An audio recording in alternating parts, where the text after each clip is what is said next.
Εμένα με ξέρετε, νομίζω λίγο πολύ.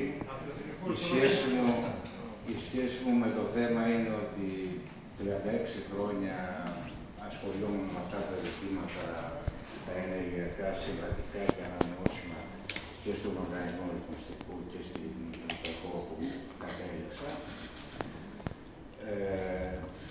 Θα μιλήσω όχι μόνο για τον ηλεκτρισμό, γιατί ένα ενεργειακό σύστημα δεν είναι μόνο η παραγωγή, η διανομή και η χρήση του ηλεκτρισμού, είναι και άλλα πράγματα. Και θα μιλήσω θέτοντας το κάπως πιο πολιτικά και όχι τόσο τεχνικά όπως ο συνομιλητής μας προηγουμένως. Θα αναφέρω ένα πολύ βασικό μέγεθος που πρέπει να το έχουμε υπόψη μας όταν μιλάμε για ενέργεια. Είναι ένας δείκτης που λέγεται δείκτης ενεργειακής έντασης. Ο δείκτης ενεργειακής ένταξης είναι η ενέργεια που χρειάζεται για να παραχθεί μια μονάδα του ΑΕΠ. Αυτός ο δείκτης πριν την οικονομική κρίση, τα μνημόνια κτλ. Για την Ελλάδα ήταν από τους υψηλότερους στον ΩΣΑ. Και αυτό είναι παράδοξο τελείως, γιατί η Ελλάδα δεν έχει ούτε βαριά βιομηχανία, μετρημένα στα δάχτυλα του ενός χεριού είναι βαριά βιομηχανία ως χωρέσμα, που είναι και ενεργοβόρος, ούτε χημική βιομηχανία έχει, και έχει ένα σχετικά πολύ ήπιο καιρό. Ας πούμε, δεν χρειάζεται μεγάλες δαπάνες για την θέρμανση και την ψήξη των κατοικιών. Αν το δει δηλαδή, αν δει κανείς τον δείκτη της ενεργειακής ένταξης για τις κατοικίες, που αυτός μετρέπει η ενέργεια ανά τετραγωνικό μέτρο για τη θέρμανση που απαιτείται, της Ελλάδας είναι πολύ υψηλότερος από της Δανίας, αν είναι δυνατό. Λοιπόν, αυτό πώς προέκυψε? Προέκυψε γιατί και στις δύο ενεργειακές κρίσεις, και του 1979 και του 1973, που όλες οι χώρες ανασυγκροτήθηκαν ενεργειακά και λάβανε μέτρα, ασκήσαν πολιτικές δραστικές και που φέραν αποτελέσματα, στην Ελλάδα δεν έγινε απολύτως τίποτα.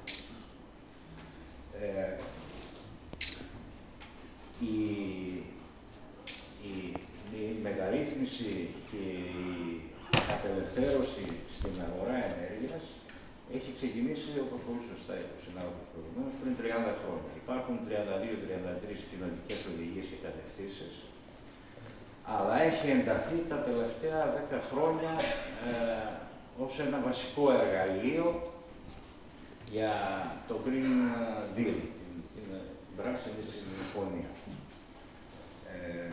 Θα δούμε τι σημαίνει αυτό εδώ πέρα για την χώρα μας. Πρώτα απ' όλα σημαίνει την υποκατάσταση της ηλεκτροπαραγωγής από λιγνίτη με το φυσικό αέριο.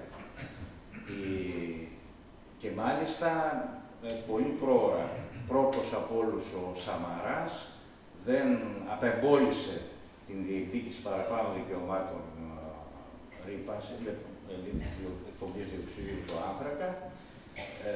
Ο Μητσοτάκης το ολοκλήρωσε και κλείνει πρόωρα το 2030. Δεν ζήτησε παράταση όπως ζητήσαν και τέτοιες άλλες χώρες όπως η Πολωνία κτλ. Όχι μόνο τις παλιές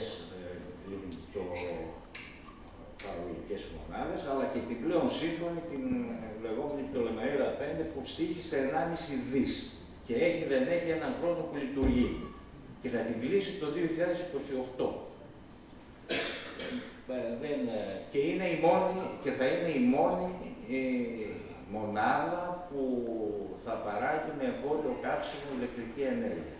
Γιατί κατά άλλα, αυτό που πετύχαμε είναι να έχουμε έναν βαθμό εξάρτησης αυτή τη στιγμή από εισαγόμενα καύσιμα τον υψηλότερο ίσως στην Ευρωπαϊκή Ένωση, 82%. Ο μέσος όρος της Ευρωπαϊκής Ένωσης είναι 56%. Τι συμβαίνει τώρα με τον σχεδιασμό αυτό, το περίφημο ΕΣΕ, καθηκό σχέδιο για την ενέργεια και το κλίμα, που η διαβούλευσή του έληξε τις προηγούμενες μέρες και θα πρέπει τον επόμενο μήνα, αυτόν τον μήνα μάλλον, να την υποβάλει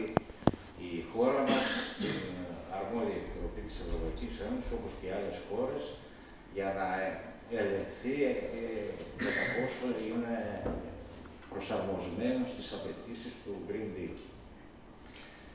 Όσον αφορά την ηλεκτροπαραγωγή, όσον αφορά το φυσικό αέριο πρώτα απ' όλα, έχουμε τα εξής σημαντικά θέματα. Με αφορμή και δικαιολογία την κρίση, τον πόλεμο στην Ουκρανία και την κρίση του εφοδιασμού με φυσικό αέριο που υπήρχε, υπήρχε ένας παροξισμός, όχι μόνο στη χώρα μας, αλλά και σε όλη την Ευρώπη, με το υγροποιημένο φυσικό αέριο και μάλιστα το σχιστολιθικό υγροποιημένο φυσικό αέριο που έρχεται από τις ΗΠΑ και αυτή τη στιγμή έχει το 40% σαν ποσοστό από το φυσικό αέριο που καταναλώνουμε στην χώρα. Κάτι λιγότερο από 40% είναι ρώσικο και το υπόλοιπο είναι από Κατάρ και Αλγέρια. Η προέλευση αυτή. Υπήρχε ένας παροξισμός στη δημιουργία FSRU, πλωτών μονάδων αποθήκευσης και αεροποίησης του φυσικού αερίου. Στην Ελλάδα υπήρχε η είσοδος από εδώ, από το βορρά, με αγωγούς φυσικού αερίου και υπήρχε και πολύ σωστά μια ποσότητα περίπου το 1/3 από ένα σταθμό αποθήκευσης και αεροποίησης φυσικού αερίου στην βραχονησίδα Ρεβιθούσα, στον Αργοσαλονικό, από την αρχή που συνδεθήκαμε με το δίκτυο του φυσικού αερίου.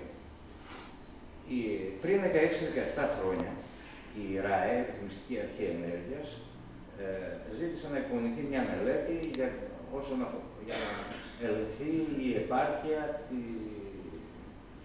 για την ασφάλεια τροφοδοσίας από την Ρεβιθούσα. Η μελέτη αυτή έδειξε ότι η Ρεβιθούσα τότε ήταν επαρκέστατη, κάλυπτε απολύτως τις ανάγκες της χώρας.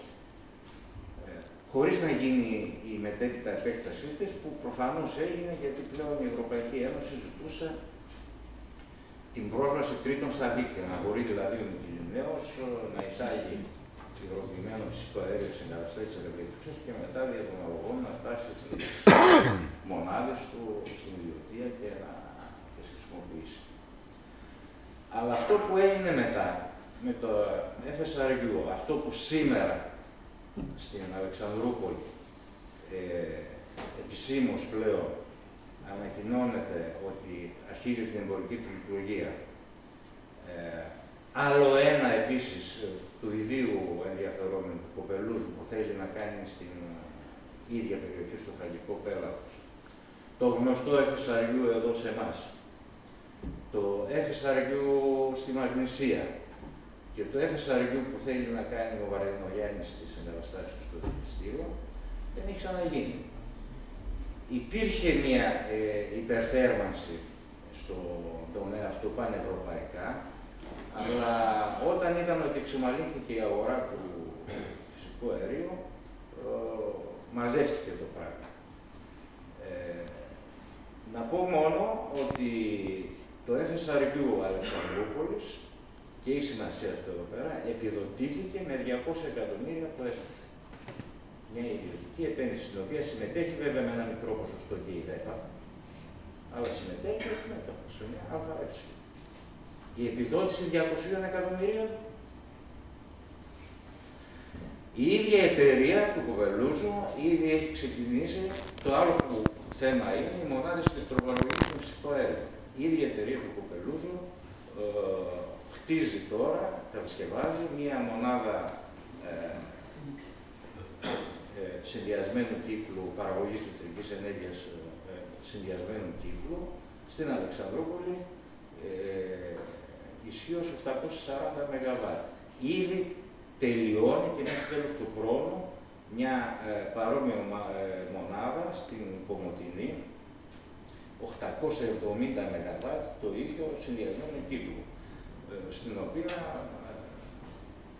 είναι μέτοχοι η Τέρνα Ενεργειακή, ο Βαρδινογιάννης και ένα μικρό ποσοστό, 10% ο κ. Μαρινάκης.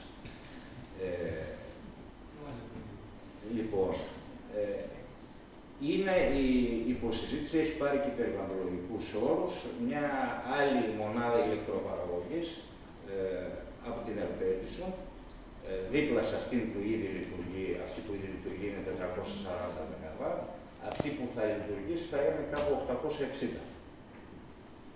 Έτσι. Αυτή τη στιγμή έχουμε μονάδες βάσης, όπως είπε ο συνάδελφος προηγουμένως, που είναι όλες σχεδόν φυσικό αέριο και πολύ σύντομα θα είναι όλες, αφού θα αποσυρθούν οι μικροπαραγωγικές. Ισίως 6.000 ΜΒ, 6 ΓΒ. Το ΕΣΕΚ, το Εθνικό Σχέδιο για την Ενέργεια και το Κλίμα, το πάει αυτό στις 8.000 ΜΒ. Το πάει στις 8.000 ΜΒ και όλοι, απολύτως τεχνοκρατικά και τεκμηριωμένα, λένε ότι δεν χρειάζονται. Αυτές είτε θα είναι για παραγωγή ηλεκτρικού ρεύματος προς εξαγωγή, είτε θα γίνει το παλιό παιχνίδι που είχε γίνει όταν εισήχθη το φυσικό αέριο στην Ελλάδα, που κατασκευάστηκαν μονάδες ηλεκτροπαραγωγής με αεροστρόβιλο ανοιχτού κύκλου, έτσι, οι οποίες λειτουργούσαν δίθεν για να καλύψουν τις αιχμές και οι οποίες για να κάνουν τις αποσβέσεις τους και να έχουν τα θεμητά του σκέλη, πληρωνόταν αδρότατα από το ελληνικό δημόσιο με σκανδαλώδη τρόπο μέχρι που παρεμείνει η Ευρωπαϊκή Ένωση και περιέκοψε δραστικά αυτές τις πληρωμές. Ένα θέμα είναι αυτό, για την ηλεκτροπαραγωγή. Ένα δεύτερο θέμα και τις μονάδες με τα FSRU που σχεδιάζουν να γίνουν από την Ελλάδα. Το πώς από αυτές θα γίνουν εξαρτάται από το τι θα επικρατήσει στην αγορά του φυσικού αερίου, η οποία βέβαια είναι και αυτή χρηματοπιστωτοποιημένη. Όπως και όλη όλο το Green Deal υπάγεται σε χρηματοπιστωτικούς μηχανισμούς. Έχει το hub της Ολλανδίας, όπου είναι το χρηματιστήριο του φυσικού αερίου, έχει χρηματιστήρια ενέργειας σε κάθε χώρα και σε οικονομικές πρωτεύουσες. Σκέφτονται μάλιστα να κάνουν και χρηματιστήριο φυσικού αερίου και στην Ελλάδα. Έχει και το χρηματιστήριο του διοξίδιου του άνθρακα, για το οποίο τι να πούμε. Τα έχουν πει και οι επίσημες φωνές της Ευρωπαϊκής Ένωσης το πόσο έχει εργαλειοποιηθεί. Έτσι, και το είδαμε πολύ καθαρά στην κρίση αυτή με το φυσικό αέριο, πώς κατά το δοκούν ανεβοκατέβαινε και τελείως ατεκμηρίωτα, ανεβοκατέβαινε η τιμή. Ένας άλλος σημαντικότερος τομέας που υπάρχει μεγάλο πρόβλημα με την χρήση του φυσικού αερίου είναι στον τομέα των οικιακών. Στην Ελλάδα έχουμε 6,5 εκατομμύρια κατοικίες, εκ των οποίων πάνω από το 50% είναι πριν το 1980, δηλαδή δεν έχουν καμία απολύτως θερμομόνωση. Για αυτές δεν υπάρχει κανένας προγραμματισμός, κανένα πρόγραμμα. Υπάρχει μια αναφορά για παρεμβάσεις μέσα στο ΕΣΕΚ, μια αναφορά για 1.600.000 παρεμβάσεις σε κατοικίες, χωρίς καμία εξειδίκευση. Ανταυτού βλέπουμε το εξής, οξύνιο. Βλέπουμε η θυγατρική της Italgas, που έχει αναλάβει την διανομή του φυσικού αερίου, το 24 θα επεκταθεί σε 12 κομμοπόλεις της χώρας. Την προηγούμενη εβδομάδα διαβάσαμε ότι θα επεκταθεί στην Καστοριά και στην Φλόρινα. Και πώς θα γίνει αυτό? Δεν θα φτάσει μέχρι εκεί δίκτυο, στο Λιμνητό. Βιτιοφόρα τριογενή θα φορτώνονται από τη Ρεμπιθούσα και θα πηγαίνουν στην Καστοριά και τη Φλόρινα, όπου θα διανέμουν σε τοπικά δίκτυα το φυσικό αέριο. Και ασφάλεια στις μεταφορές. Και ασφάλεια στις μεταφορές και το κόστος. Στην αρχή βέβαια θέλαν τους σταθμούς αυτούς πλήρωση να τους κάνουν απέναντι στον Ασπρόπυργο και στην Ελευθερία, αντέδρασαν οι δήμαρχοι και τα πήρα πάνω στη Ρεμπιθούσα. Κάτι παρόμοιο έχει γίνει εδώ σε εμάς. Ο Λαγκαδάς τροφοδοτείται με συνδυασμένο φυσικό αέριο, το οποίο μεταφέρεται. αυτό πώς στέκει, τι ανθρακικό αποτύπωμα έχει, τι οικονομικό κόστος, δεν μας το εξήγησε και δεν πρόκειται φυσικά να μας το εξηγήσει κανείς, γιατί δεν βγαίνει με τίποτα. Ένα άλλο επίσης πολύ σημαντικό παράδειγμα για το πώς γίνονται οι σχεδιασμοί και εκτιλήσεται ο μετασχηματισμός ο ενεργειακός, είναι αυτό που συμβαίνει στην Κομοτηνή. Στην Κομοτηνή, όπως σας είπα προηγουμένως, υπάρχει ήδη μια μονάδα της ΔΕΗ συνδυασμένου κύκλου 25 ετίας 440 ΜΒ και θα λειτουργήσει μέχρι το τέλος του κόσμου αυτή η καινούργια των 870 ΜΒ. Η καινούργια θα έχει πάνω από 300 ΜΒ θερμικά απώλειες, 320 και πάνω. Και η παλιά, που έχει χαμηλότερο βαθμό από 40%, 60, 424 θα έχει 240. Έχουμε δηλαδή πάνω από 500 ΜΒ θερμικά να πετιούν στον αέρα και παρόλα τα αυτά δεν κάνουν μια πληθέρμανση στην Κομοτηνή, απλώνουν δίκτυο αερίου. Και πετάμε 500 και θερμικά ΜΒ στον αέρα. Και αυτός είναι ο ενεργειακός σχεδιασμός και ο μετασχηματισμός ή θερμοκήπια, ήπια, ξηραγγεία και τα λοιπά σε όλη την περιοχή, ένα σωρό δραστηριότητες που θα μπορούσαν να γίνουν. Δεν συζητάμε φυσικά έτσι για προώθηση των μέσων μαζικής μεταφοράς, αλλά μιλάμε για εξηλεκτρισμό των μεταφορών. Εξηλεκτρισμός των μεταφορών χωρίς να αλλάξει τίποτε στο μοντέλο αυτό. Δεν συζητάμε για ορθές πρακτικές που φέρουν μεγάλη απόδοση. Έχουν φέρει, υπάρχουν αποτελέσματα και εμπειρία πολλών χρόνων πάνω σε αυτά εδώ πέρα στην βιομηχανία. Και έχουμε αφήσει τη βιομηχανία μας να έχει τετραπλάσιο και πενταπλάσιο κόστος ενέργειας και φυσικά θα αρχίσει να γίνεται όπως ήδη συμβαίνει αυτή τη στιγμή, βιομηχανίες κολοσσί της Ευρωπαϊκής Ένωσης να μεταναστεύουν στις ΗΠΑ, γιατί έχουν 2-3 φορές παραπάνω αυξημένο κόστος, ή να περιορίζουν την παραγωγή τους και να κλείνουν τελείως. Αγαπητέ μου Γιάννη, σε πληροφορώτηση στο 20 λεπτό. Ωραία. Θα κλείσω με ένα-δύο σημαντικά πράγματα και θα αφήνω τα υπόλοιπα για την συζήτηση που θα έχουμε. Ένα-δύο πράγματα. Ένα είναι ότι μέσα σε όλα αυτά εδώ πέρα και το πυρηνικό λόμπι ενεργοποιήθηκε και θέτει ζήτημα παραγωγής και έχει εγκριθεί από την... έχει γίνει αποδεκτό από την Ευρωπαϊκή Ένωση και δυστυχώς και από κάποιους εντός εισαγωγικών οικολόγους, οι οποίοι θεωρούν ότι η πυρηνική ενέργεια δεν εκπέμπει διοξείδιο του άνθρακα και άρα μπορεί να μας λύσει ένα πρόβλημα με τις μονάδες βάση, με αυτούς τους λεγόμενους μικρούς απλωτούς αντιδραστήρες. Και ένα άλλο ζήτημα για μένα, πολύ χαρακτηριστικό της εποχής που ζούμε και που επιβεβαιώνει πώς λειτουργεί η αγορά, πώς λειτουργούν οι αγορές σε αυτό το ελεύθερο σύστημα, είναι με το υδρογόνο, με την παραγωγή του πράσινου υδρογόνου. Η παραγωγή του πράσινου υδρογόνου είναι ένα κλασικό παράδειγμα δημιουργίας αγορών, μιας αγοράς καινούργιας, όπου θα υπάρξει δυνατότητες κερδοφορίας τεράστιες.